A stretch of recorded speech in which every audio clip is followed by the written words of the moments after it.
Hey yo YouTube, I am here to continue my video journal of my D&D game. Start this session off where we just wrapped up with the mobster characters. Um, Decided that we'll we'll take a day's rest before we go try to free the two Wimic females. Um, when the DM ends up asking what do you do for the rest of the day? My Onyx Scar asks the rest of the party, or if Guard could go into town and get him a bag of holding, because it's unrealistic that he's carrying a glaive and a halberd. I think um, the character who plays, or the player who plays Nina, kind of said something about us not making too much of a ruckus, so it gets brought up to go check out the carnival and see if maybe they could like stealth their way, or maybe if we could come up with another plan while they go there. Um, Pretty much the whole party leaves except for me, because like I said, if I go, they'll try to. There's a chance someone might try to enslave me. Um, Raw right, Raw right, Becca and Nina.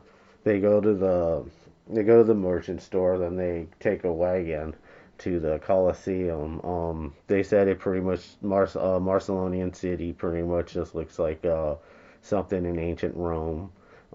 They do pass like a smaller Colosseum building, and then they go to another one that's slightly smaller, and that's where they go in.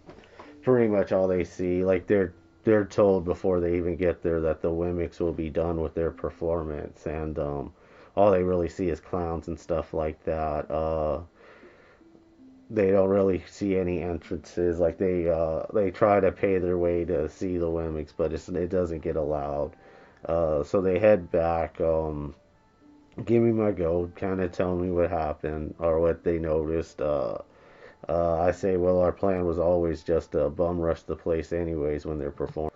Uh, I spend my whole time guarding the waygate in case the giant gnoll comes through.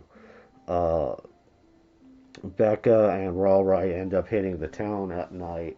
Rawright ends up doing a performance check, ends up winning like 30 gold, which in D&D in D&D terms outside of adventuring, that's a lot.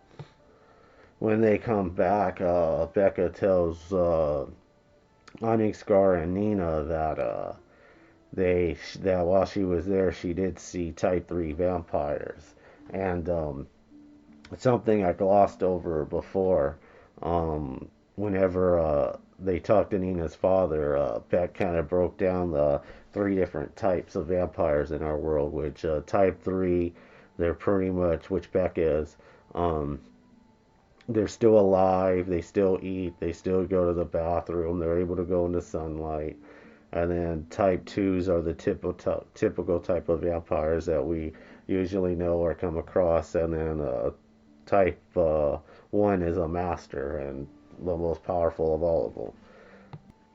Beck says that, like, in a city like this, it wouldn't be that uncommon for there to be a handful of vampires. She says that as long as there's only type 3s, we don't got nothing to worry about. But if there's a type 2, then they'll probably all be serving them, and they'll probably like wonder what she's doing them and want her to serve them too. Um, so we end up taking our day's rest, stuff like that. Before that, the mobsters come back, and we end up kind of I asked them whenever we try to free the Wimmick, should we make it known that we're affiliated with them? Should we be as hush hush as possible, especially since slave trading or slavery is kind of frowned upon, and it might be good publicity. Um, they say for the most part they want to keep their noses are completely they want to keep their noses out of it. Um, they do got a plan though, and like I say, you're gonna enslave me, aren't you? And he says, yeah, pretty much. And pretty much they decide that will have a fake cage, fake chains on me. There is a middleman that they know, a slave trader, and they'll go to him, and then that person will take me to where try and sell me to the people who own the female mimics. Uh, they say the only condition is that we have to kill the slave trader guy, so no one knows that we're affiliated with them or that they were part of this. So then the next day they show up with the fake cage, put me in it. I ask if I could keep my breastplate and keep my bag of holding. They say, yeah, the breastplate will make you still look kind of fancy and just, hide your bag of holding. Uh, Eventually, the slave trader guy shows up. He like he's in like his like I said last time, they want a male. They've been looking for a male, so he's excited. He's the wrong color, but he has a great mane. Like that's what they're looking for. They say something like if you could catch a gold or a white one though, that's what they really want. So they take the wagon across into the city. The Coliseums are in the middle of the city, so it takes a while. The DM says we do kind of make a ruckus. Like people are noticing, and I tell them that I'm peeking out. So people are kind of like getting a reaction. Eventually, we get to the Coliseum, except for they take us to a different tunnel than what the other group went through earlier. Um, they take us down, and eventually we come upon the group we're supposed to be meeting. Um, the DM turns on the battle map, and we see a bunch of canine folk. Um, there's like four or five like bulldog medium creatures. There's two big, large pit bulls, and there's one small pug-looking character, and then there's one human there. Nina starts negotiating with the human. Um, she kind of messes up her story a little bit. Like she says where she's from, and then she says where they found me. Um, and the guy's like, "Hey, those don't match up." And she's like, "No, I'm from one, and we found him in this jungle." And she says some story like where I was with a female pregnant mimic, and we were only able to catch me. And they're like, "Well, next time you should get both." Uh, Eventually, he asked if they would sell katana because he's a were tiger. I don't think last time I said that. When we asked him, he just said he was trueborn. Then later on in the session, he did say he was a trueborn were tiger. Um, she says that he's a big because they're pretending to be a hunting party and they captured me, and she's like he's an important part of the hunt, and they ask Rawright, yeah, or they ask what if they could also buy Rawright, and she's like, oh, he's a performer, and he's like, well, you could just set him up there in the games and not be a slave, and also Rawright could perform. Eventually, Rawright pulls out his thing and starts performing. Uh, Beck asked me in satire, um, how long do we want to keep this up? Also, when we first got there, we see there's two cages, and on one side there's three female mimics, and the other side there's two, and all of them look like white house cats, which we were told that before, that the mimic bloodline in this area has been so tainted they look like house cats. And like when we first get there, like I roar, so like they like come up to the cages. At first I talk to them in satire, and they don't know what I'm talking about. Like I ask, do you know the language of our people? And then I say in feline, do they understand me? One of them does. They say that their name is Luna. Like I ask if they know how to fight, and they say no. They're just kept here for breeding. Um, Whenever Rawright's playing the instrument, I tell them to keep them distracted, and roll sleight of hands to pull my halberd out, and since I got this webcam and we're up to date with the session, I'm actually going to be able to show you some of the battle map. I'm going to old school DSP this. Alright, so this right here is the cage. And initially, these cat things are in these cages over here. Kotaku is up here somewhere. Rawright's over here. And these are the big bulldog canine folk. So I move a square over, and I asked the DM if I could just hit through the cage and do a full attack. Uh, he allows it, so I end up getting a surprise attack. I uh, I hit him. Eventually, Kotaku comes around to around where he is.